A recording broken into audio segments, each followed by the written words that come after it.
Okay. All right. This is a wonderful book. And Camilli with 2 E's sounds a lot better, right? I might change the Might spelling have of to my change name. It's Yeah. It's very catchy. Yeah. Yeah. There you go. What was that? Because the E. Double A, right. Welcome to Healthy Frontiers. I'm Dr. Bizzoni, and this is a show dedicated to the education of our viewers. Topic for tonight is recipes for healthy living, and my special guest is Jodi Camilli. Jodi's a nutrition and lifestyle educator. She's the author of a book called Recipes for Health, which can be gotten on email. She counsels patients on the use of nutritious foods for medical conditions. She works with many doctors throughout the New York and Connecticut areas. She's been doing this for over 20 years. And she also teaches Reiki and visualization and hypnotic techniques for stress reduction and to boost the immune system. I think it's going to be a great show, and I want to welcome Jodi to the show. Thank you so Jodi. much, Dr. Bizzoni. You're welcome. Thanks for having me. It's my pleasure. Jodi, tell me when you know someone might need to change their lifestyle or change their diet. What are some of the signs, some of the symptoms? Some of the common signs would be things such as fatigue, chronic colds, chronic illnesses, weight gain, or even excessive weight loss, allergies, headaches, insomnia, irritability, and anger.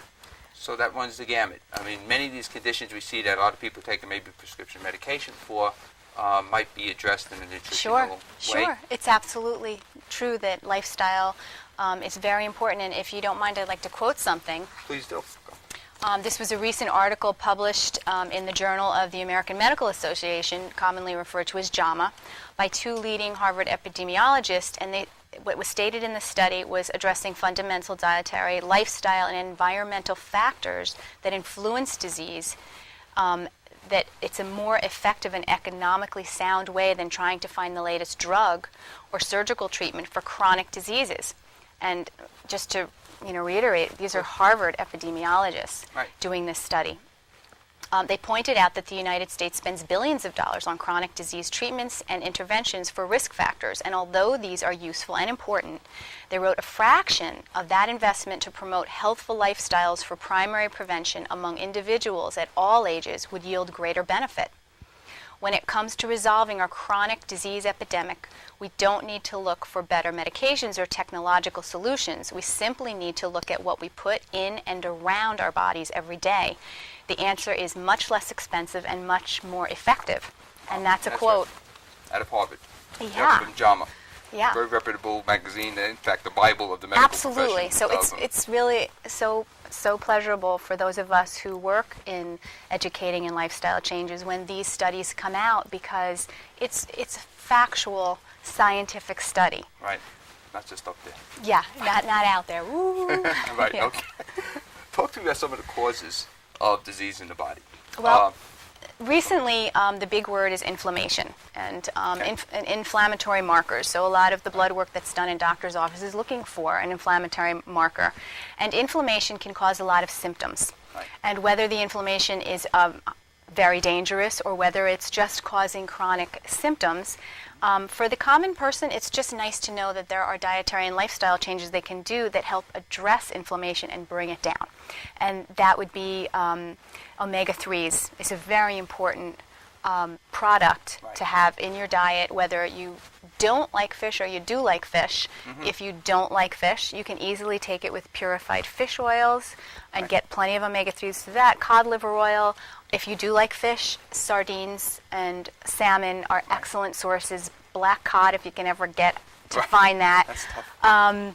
Herring even, but because even a lot of our fish are laden with toxins and mercury, that's even questionable for some people. But for the most part, sardines and wild salmon are absolutely still a healthy food to ingest, and it increases your vitamin D levels.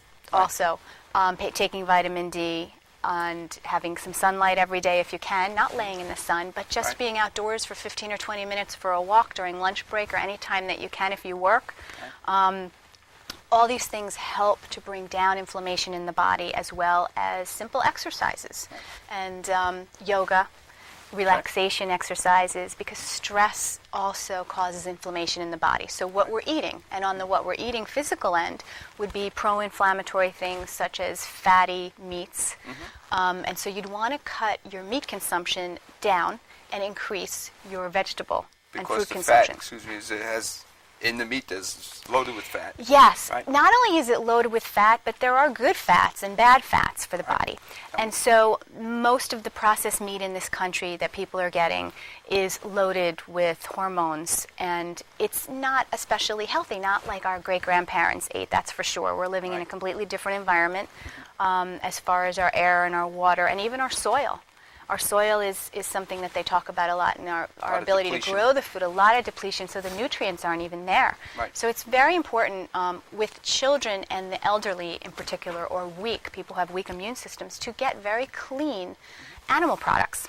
And so to help bring down inflammation, since we're addressing that, grass-fed organic red meat, if you happen to enjoy eating red meat, organic free-range poultry, those two would be the most important things to do. And of course, if you're including dairy in your diet, which I strongly suggest you eliminate if you have a lot of inflammation, because dairy can really cause and aggravate inflammation, and particularly with arthritis, that a good anti-inflammatory diet would include the elimination of milk, or weaning way down on that, and maybe substituting things such as goat's milk, organic, or sheep's milk in small quantities, and then raising up your vegetable protein. Okay, so getting protein from a different source. So beans, lentils, bean salads, bean soups, lots of squashes. Yeah, so that you're still eating hearty food. See, this is the thing, when people trade in their meat, a lot of times they'll say to me, well, I want to eat tofu and string beans. Give me something. Rabbit food. Yeah, exactly. So it's so important to know that hearty soups and stews, which are very warming and filling for people who are looking for that satiation of meat eating, and still include the meat into some of those soups and stews, but in smaller quantities and higher quality. So the higher quality, high quality. Yes, and then of course turmeric, which is an Indian spice, the bright orange spice, is very good for inflammation in the body. So if you like Indian flavored foods, that's great. If you don't, ginger root is an excellent anti-inflammatory as well. And there's lots of recipes that taste very nice with ginger, and ginger tea, even just having green tea with ginger in it, simple things like that are very helpful. Okay, great. And so if I have arthritis in my knee, or I have shoulder arthritis or bursitis, or these inflammatory processes that I see in my office all the time, these are some of the things we'd recommend. These are things that you would absolutely recommend. And the lastly, food allergies, and finding out what sensitivities and intolerances you have so that you could avoid those foods. Because anything that causes sensitivity in the body is going to cause inflammation in the body. So, and stress as well, like we said. It's very important to address stress and how you process stress. And is this genetically what is the genetic influence? Genetics play, a big part, a very big part. But, the current thinking today, and the studies are telling us that it's how we express our genetics. And so even though we may have a predisposition to certain genetic diseases or illnesses or chronic problems, we may express them in a milder way. And so if you can avoid medication through lifestyle changes and address those lifestyle changes in earnest, I have seen in my practice, I would say at least 75% of chronic illnesses are addressed to quite some degree, where there's a definite difference where people say, yeah, there's a real difference here that I can acknowledge. And that's everything to have the quality of your life improved every day. It's not about, I'm eating this way and I'm going to live to be 110. It's I'm eating this way because even if I happen to die at 78, every day feels good. And I'm living a quality life and living my full potential. There you go. Back to the quality of life again, right? So important. Tell me, what's the role of color in foods? Color is so important, and for everybody who is confused over, what's the latest hot food to eat, everybody's, very hot on pomegranate currently now. Pomegranate's big with antioxidants, and it's a wonderful compounds in there, loads of antioxidants and phytonutrients. But apple skins and red and dark Concord grapes are loaded with antioxidants and phytonutrients and help to fight the free radical damage. An antioxidant is a very powerful compound which helps to fight free radicals in the body. The free radicals are what damage our cells. And so you want to eat a colorful, high-fiber diet. And if you try to just keep everything simple in those terms, you can do that very easily. So, like I said, dark cherries, purple plums, Concord grapes, and grape skins and grape seeds, by the way, have high amounts of antioxidants, and they've actually taken compounds from them. They're calling it resveratrol, which is an anti-aging compound, and I'm going to stay young now. addressed for heart disease and circulatory issues. But all you have to do really is go back to thinking about how our ancestors ate, or our grandparents even, because our diets have changed so drastically in the last 75 years. The quality of our diet and what's even available to us has drastically changed in the last few decades. So it's important to just think about eating simply and eating the skins. And that's why we're going to address the using the skins and how to digest them more fully when we do our little Vitamix demonstration. In a little bit. Okay, so talk to me about high cholesterol. Someone comes to my office with high cholesterol. We want to recommend some nutritional supplements for them, etc. Tell me tell the audience basically what would you recommend? Well, making lifestyle changes for cholesterol issues is important. It also is genetic, and you can be very thin and really have a little bit of problem with running in high cholesterol. So it isn't always what people think is that overweight people that have high cholesterol. Anybody can. There's a real genetic predisposition for that. But addressing the lifestyle changes first before you have to be medicated is important, because you want to delay the medication for as long as you possibly can. Sure. Or I have had many patients even that come in and are on some medication and are actually able to bring that medication level down to some degree. So that's important. So HDL versus LDL. LDL is the L, lousy cholesterol. I love the way you put that. Yep. And HDL is the H, happy cholesterol. So you want to keep the lousy cholesterol low and the happy cholesterol high. And how we do that is through not just diet, but exercise as well.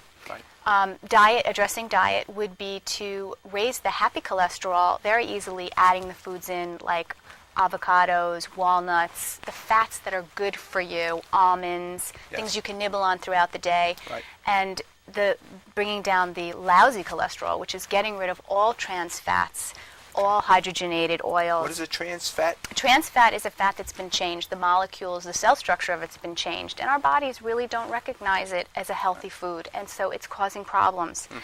It's easy, it's cheap, and so of course, it's the easy, convenient thing for industry to use. But in your home, absolutely, and they are starting to put some laws into effect that are banning the use of trans fats. So I mean, our family may be cooked with lots of Crisco, and we don't even realize, and we grew up eating margarine, and that's now considered an absolute no-no. To go ahead and have your pat or two of butter, it's a healthier fat for you. So another thing that raises the happy cholesterol is ground flax seeds. Flax seeds is the oldest biblical food. And I love it. I'm also going to be having you sample that in the shake. I grind them down very finely and add them to shakes and food. Everybody does it differently, but I'm going to show you how I break the cell wall down so that it's more easy to digest it and used in the body. That's the problem, is we are what we assimilate. It's not about the digestion, it's what you're assimilating in your body. And so you want to make the assimilation as easy as possible. So flaxseed oil will help that for sure. Flaxseed. It's flax seeds. Actually, I prefer the flax seeds to the flaxseed oil. And there's all kinds of controversy over that. Fish oil versus flax oil, and I do think fish oil is probably used in the body more readily than flaxseed oil, but I do feel that the ground flax seeds that are soaked in water, that turn into a gel, are much more bioavailable for the body to use, and so that's how I suggest to patients and clients to use that. Great. Okay, talking about high blood sugar, diabetes, Yes. Type 2. High blood sugar and diabetes type 2 are, the biggest problem amongst our youth today, which is really a shock. And it was something that, was showing up in seniors more commonly, and now it's showing up in the youth, so it's it's poor crucial. Diet again. Poor lifestyle. The ability for the blood sugar to stay balanced is very important, and these people who do have that tendency need to eat small, frequent meals throughout the day. Okay, what do you call that when is that called grazing? It's called grazing. Yeah. You could call it grazing, and Okay. people always think of, cattle out in the field grazing. Yeah. And it is a very natural way to eat because as you're nibbling on or grazing on small amounts of healthful foods throughout your day, Right. You're keeping your blood sugar balanced, and Correct. you're giving your body a little bit of homework rather than this large project to digest. Great I always analogy. try to, think about school, and I used to just sweat when a project would be given to us. Sure. And if I was given a little bit of homework, I'd get home and I'd have it done on the bus before I even got home, and I was happy. Yes. But Right. same thing with our digestion. It takes a lot of energy to digest food. And so you want to have small amounts of food and let the body use that food. Right. And also going back to cholesterol, when you're eating small amounts of food, the body uses the food. There's no excess going in. So you really want to use your food and increase your fiber Okay. on both ends of high blood sugar and cholesterol. A lot of the eating is very, very similar. And so with high blood sugar and nibbling throughout the day on all the high antioxidants, high fiber foods, which we're going to go over. Yeah, we're gonna Cinnamon. If people like cinnamon, it's a great food. It actually is good for not only high blood pressure, but high blood sugar. Okay. So having, it's very easy to get like Celestial Seasons apple spice tea, which is a very strongly cinnamon flavored tea. You could drink that throughout the day. Right. I also put cinnamon over lots of my foods. If you just cut an apple in half and It tastes sprinkle cinnamon, delicious. absolutely. You could put Yeah. cinnamon in your shakes. Yep. Cinnamon goes well with most things. Even people who do fine with dairy can have little bits of cinnamon sprinkled over dairy when they don't have fresh fruit or berries available, instead of buying Right. the already fructose-laden yogurts that are out there, to get like an organic sheep's milk or goat's milk yogurt, or even a cow milk organic yogurt, Right. and have that in a cup with some cinnamon sprinkled over it is wonderful. Sounds delicious, and it's great for you. Yeah. What about people with IBS, irritable bowel syndrome? Yes, that's Tell me what you'd recommend. very common with women, and it is even in men. Yes. But having gas and bloating or reflux are all signs that there's something not being digested well in our body. And the way that it manifests itself are different for different people. And for women in particular, because they also tend to have some PMS symptoms during the month, and then if they have that bloating on top of it, it's just very frustrating Sure. for women. Sure. And it's uncomfortable on Right. top of being frustrating. And you recommend something like a probiotic versus an Absolutely. antibiotic. Talk Well, to me about that. probiotics are just the word pro tells you right there. Yes. It's a good substance for you. It's good to have. And you can buy probiotics at any regular pharmacy, but the better probiotics are refrigerated. Okay. And the probiotics are what's in yogurt. It has the acidophilus and bifidus cultures. You even see them on television advertisements now with the two women, the one eating the chocolate cake and the other one having her, Right. It's a great commercial. I don't want to say the name of the company, but Right. it has cultures in it, and so it helps with digestion. And anything that helps with digestion, like enzymes or probiotics, helps with gas and bloating. So to continue addressing antibiotics versus probiotics, an antibiotic is to kill all bacteria, good or bad. Yeah. And we need that balance of good and bad bacteria. It's when the bad bacteria kind of They get stronger. overtakes the They good, overtake. yes, Sure. that you start to have more symptoms. And so you want to keep that balance. For those of us who had childhoods laden with antibiotics, which, Right. back in the 70s, 60s, and 70s, that's really what was going on is and today, given antibiotics are just now starting to cut back on it as much as they can. Well, 'cause they're not as effective ones to yes, use. they've been So- overused. Sure. So the probiotics are especially important for those individuals and for anybody who has. They're good for immunity on top of the fact that it's just endlessly good for you. And to try to get a Probiotics. good quality probiotic, which needs to be And refrigerated. where could you get that? Health food stores have it, and Okay. I even have noticed that some of the grocery stores are starting to carry them as Okay. well. So you can get a high quality probiotic in your A&P or your grocery store. Some of them, not Okay. all of them, but absolutely at all the health food stores you can find a refrigerated high quality probiotic. Okay, well, then talk to me about organic foods. I mean, everybody says, well, I'm going to go out shopping to buy organic foods, but it's so expensive. They look wilted sometimes. Yeah. Talk to me Yeah, about that. absolutely, without a doubt. To help to lower the burden of the toxins in the body is very important, especially, like I said, for the young or the weak. Right. But if you're on a budget, and as you've said, Dr. Bizzoni, a lot of times you go and you're very disappointed with what's there. And yes, the grocery stores do have more abundance there for you to choose from.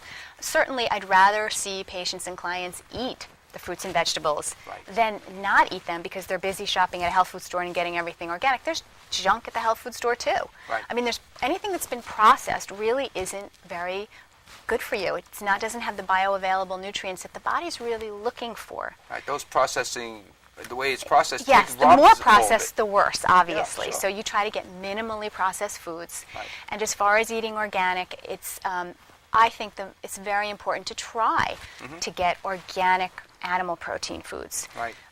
The animals are not being treated the way our ancestors treated the Yes. animals, and we're ingesting all that goes with that, included just in the fact that the way they are slaughtered actually is another whole issue with the adrenaline rushing into the body of the animal. Sure. And we're consuming that. And there's even a philosophy energetically that states that it raises the anger in human beings and the aggressive nature in human beings to be believe that. consuming those animals. Sure. So not that I believe that vegetarians are healthier. I don't necessarily. There's no Right. evidence that shows that vegetarians live longer. Right. Absolutely eat your fish and meat, but eat the cleanest, best varieties and in small amounts so that your plate is adjusted so that the meat is more the condiment. Right. The protein's the condiment on the plate, and the vegetables are the main bulk of your plate, steamed, sautéed, You want raw. to preserve Absolutely. as many of the nutrients as you can. Absolutely. Always think about that when you're cooking, right? Yes, and Okay. important, but again, you don't want to feel hungry. So for people Right. who tend to need heartier foods, you'd want to turn them into chilies and soups and stews and things that make you feel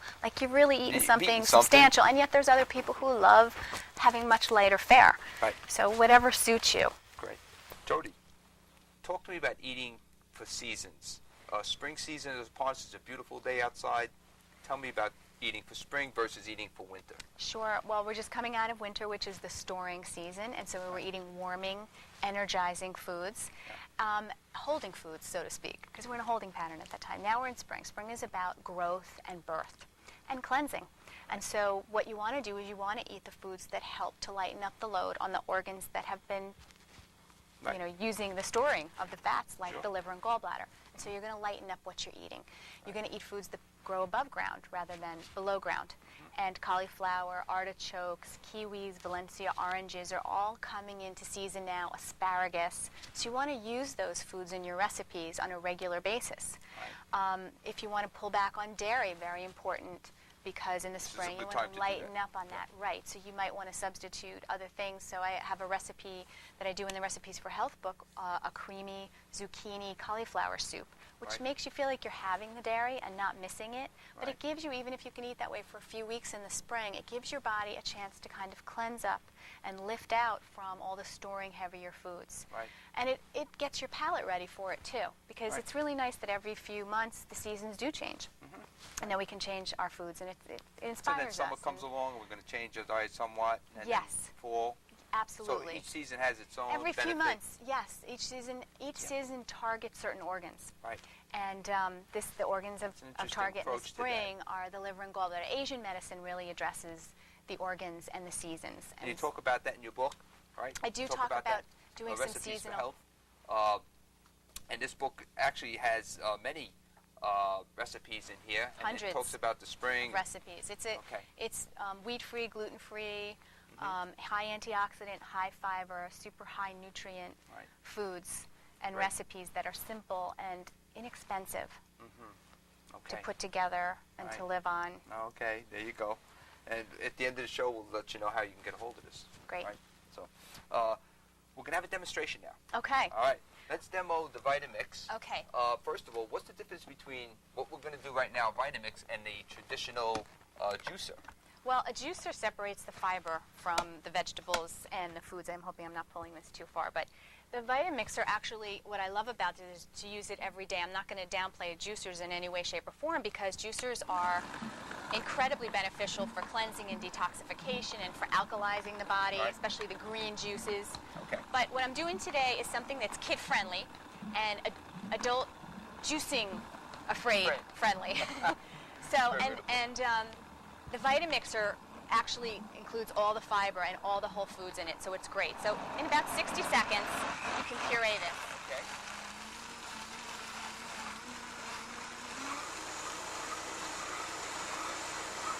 What's different is that It breaks the cell wall. it breaks the It cell makes wall. the food much more bioavailable. And so not only are you getting all the fiber, which is great for people who, you know, are afraid of juicing because they have high insulin, because the fiber helps things to be digested much, much more slowly. So, Looks delicious. and this could even be frozen and used as an ice cream substitute. So I say, it looks kind of thick, Jodi. Does this? Can There's you no water this dairy in it. down? You absolutely can. Can you put ice in here? The reason I do it thick is because for breakfast it's a great thing because it holds you, and then I don't have to have cereal or eggs or something else a little more substantial because this is quite substantial. Right. And I'm eating every 2 to 2.5 hours, nibbling and grazing. That's Sure. how I eat. That's how my lifestyle is. Yes.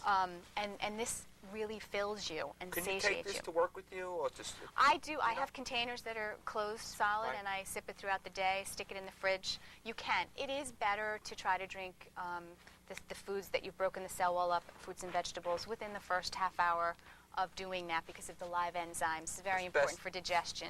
You get more nutrients and enzymes out of the food Sure. being freshly done. Sure. Absolutely. But, Okay. But you can freeze absolutely. it and then have it the next day, or you can, Absolutely. You and- can prepare it ahead of time and have it the next day, and you can make it thinner or thicker Right. based on what you want to do Great. with that. You Okay. can also add protein to it. You could add rice protein powder to it if you wanted to add protein to it, which adds fiber and protein as well. This is just the straight vegetables and some flaxseed that's been Flaxseed. soaked. Okay. Flaxseed for the Taste this. omega-3s.